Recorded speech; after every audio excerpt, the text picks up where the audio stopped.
Divers have made quite a discovery off Nantucket Island in Massachusetts, the wreck of a German U-boat. Beneath the freezing waves of the Atlantic Ocean, where light doesn't reach and time seems to stop, two divers made a discovery no one was prepared for. In the dark of night, a team of divers prepares for a dangerous expedition. Their journey will take them 60 miles offshore and a half-century back in time. It wasn't some lost ship or a known wreck. It wasn't even on the radar, literally or historically.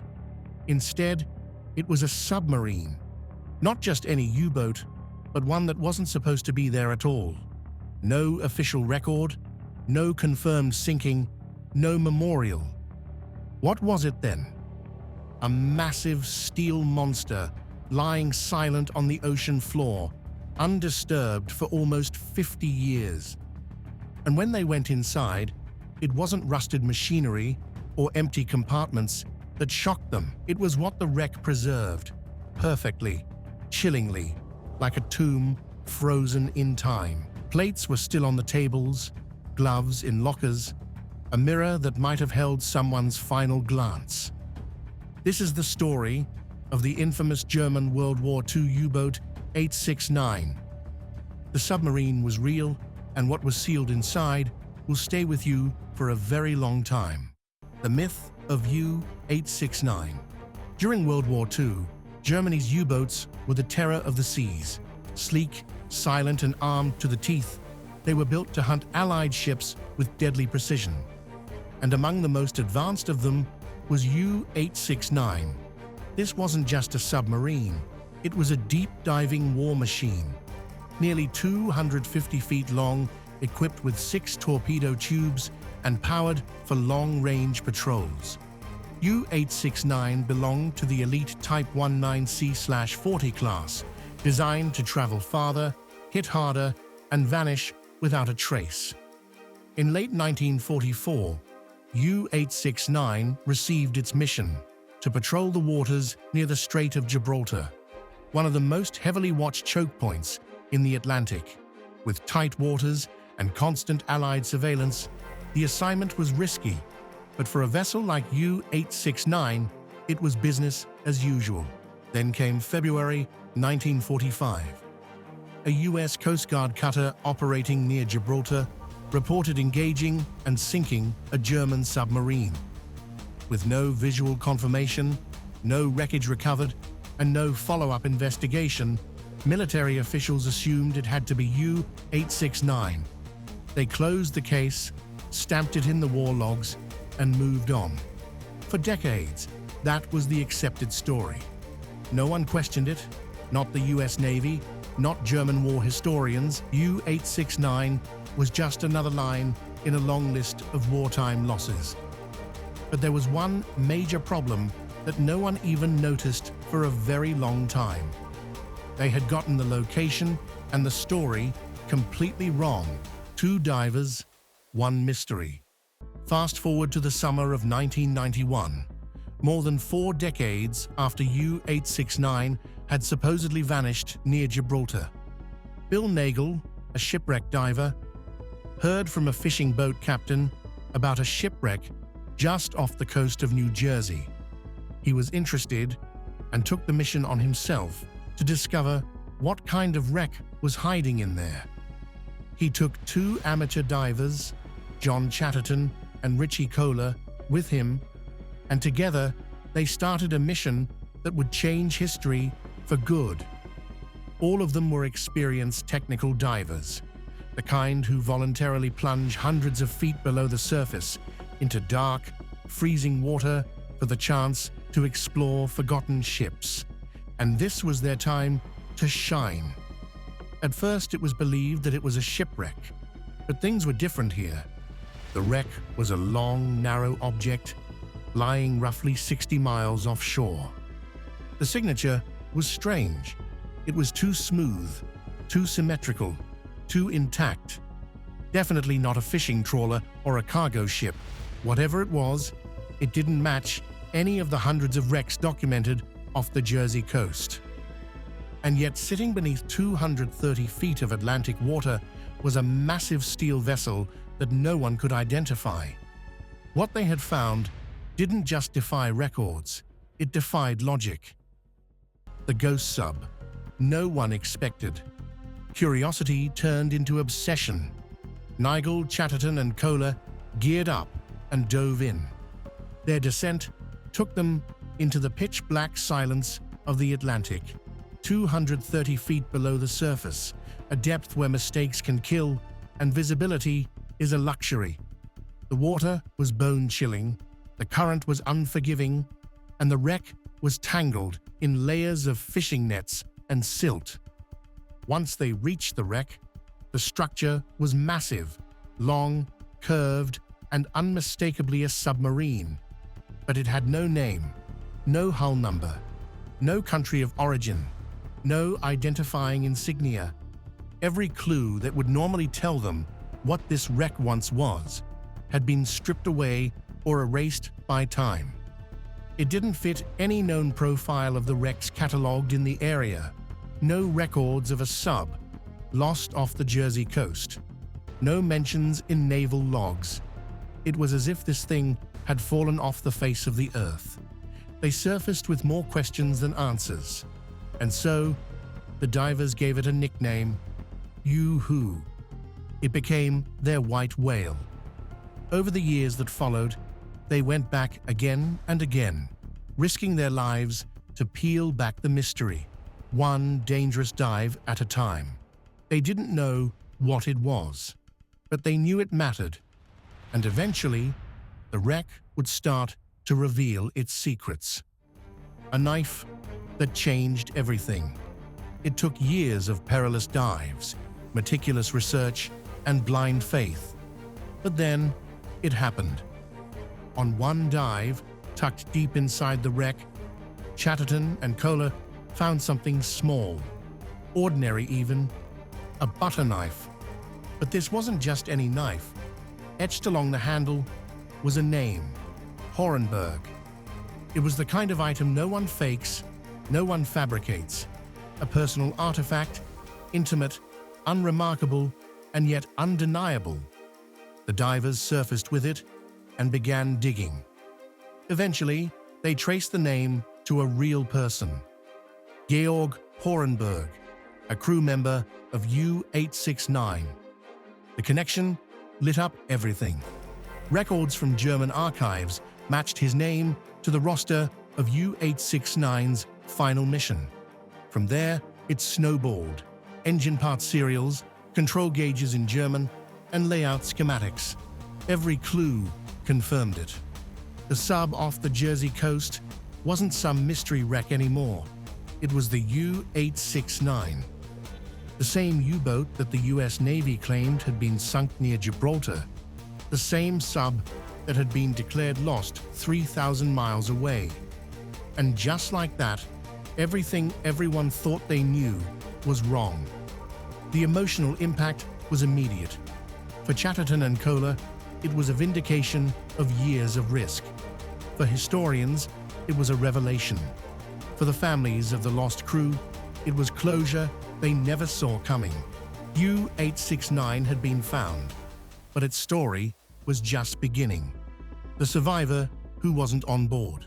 Among the names tied to U-869's final voyage, one stood out, Herbert Kuszewski. He had trained with the crew, slept in the same bunks, memorized the same escape drills. He was assigned to U-869 in its final days, part of the team preparing to head into the Atlantic. But fate had other plans. Just before deployment, Herbert fell ill.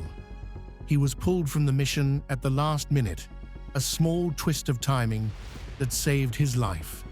When the war ended, he believed, like everyone else, that U-869 had gone down near Gibraltar.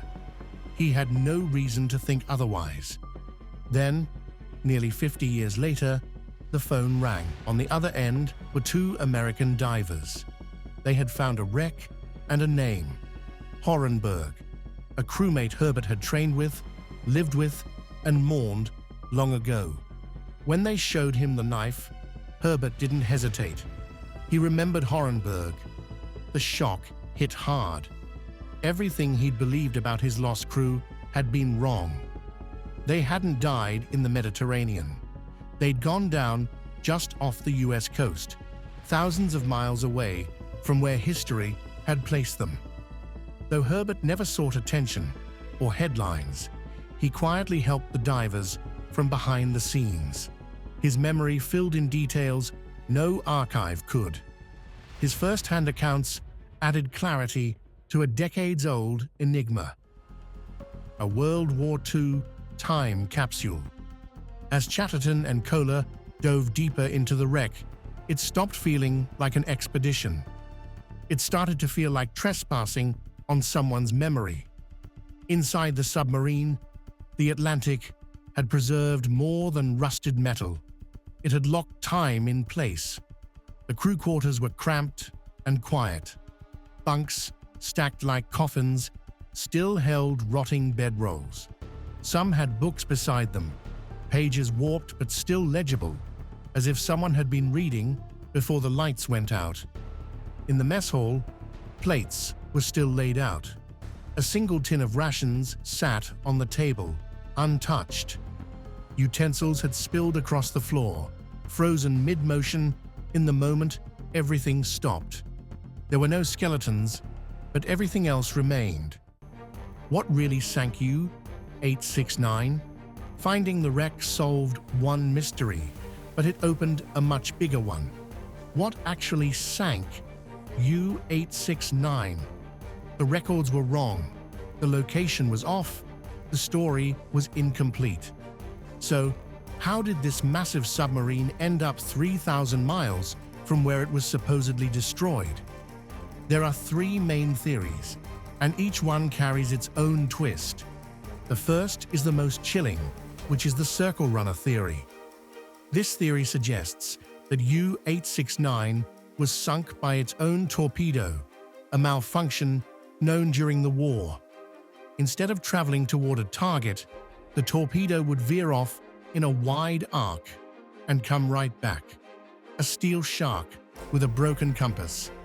If that happened here, the result would have been instant and catastrophic. The wreck's internal damage seems to support it. Bulkheads crushed inward as if the blast came from inside. No outward punctures, no signs of a firefight. The torpedo tubes still sealed.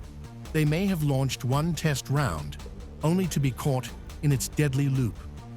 The second theory is more conventional, that U-869 was sunk by U.S. Navy destroyers. According to Navy records, two ships, USS Howard D. Crowe and USS Coiner, picked up a sonar contact off the East Coast on February 11, 1945. They launched a coordinated depth charge attack and later claimed a confirmed kill. That kill was credited as U-869. But when you line up the facts, it gets murky. The recorded coordinates don't match the wreck's location. They're close, but not exact, and the type of damage seen on U-869 doesn't line up cleanly with a direct depth charge hit. The torpedo tubes weren't fired. There were no hull breaches consistent with combat from above. Which leads to the third theory, the one no one wants to say out loud. U-869 may have been on a covert mission. Also, by early 1945, Nazi command was in chaos. Orders were often changed without documentation. Communications failed. Entire missions vanished from the record. What if U-869 was rerouted toward the US coast, carrying secret cargo, operatives, or intelligence? What if it was never meant to return? The absence of logs, the silence after its last transmission, the complete surprise of its final resting place. It all fits, but without clear records, no theory can claim absolute truth. Only this much is certain. The U-869 didn't die where the war said it did. And the ocean, as always, kept the real story to itself, until now. For half a century, the world had the wrong ending. A submarine went missing. A few vague reports filled in the blanks. A name was marked off in military archives, and that was that. No wreck, no investigation, just silence. Until two civilian divers challenged the official record and found something no one had bothered to look for. What Chatterton and Kohler uncovered wasn't hidden in classified files or deep inside an archive. It was right there, off the Jersey coast, preserved by the sea. A fully intact war machine, mislabeled and misremembered. And inside it, lives, evidence, truth, a butter knife engraved with a name, a harmonica, a cracked mirror still catches the light. 56 men had vanished into history as a footnote. Now their story had weight, texture, place. It took two divers, not governments or historians, to pull it back into the light. If U-869 could sit unnoticed for decades, how many more wrecks are still out there? How many stories were lost, not because they were impossible to find, but because no one tried? The ocean doesn't erase what we forget. It holds on to everything until someone goes looking. So, what really happened to U-869? Was it taken out by its own torpedo? Was it sunk in a secret engagement that never made the headlines? Or was it sent on a mission no one was supposed to know about? The truth is still trapped beneath the waves, scattered in clues, sealed behind rusted steel. And maybe it always will be. But now at least, we know where to look and what questions to ask. What do you think brought U-869 down? Drop your theory in the comments. We want to hear your take. If stories like this make you excited for more, hit that like button and subscribe for more deep-sea mysteries and forgotten chapters of war. See you in the next one.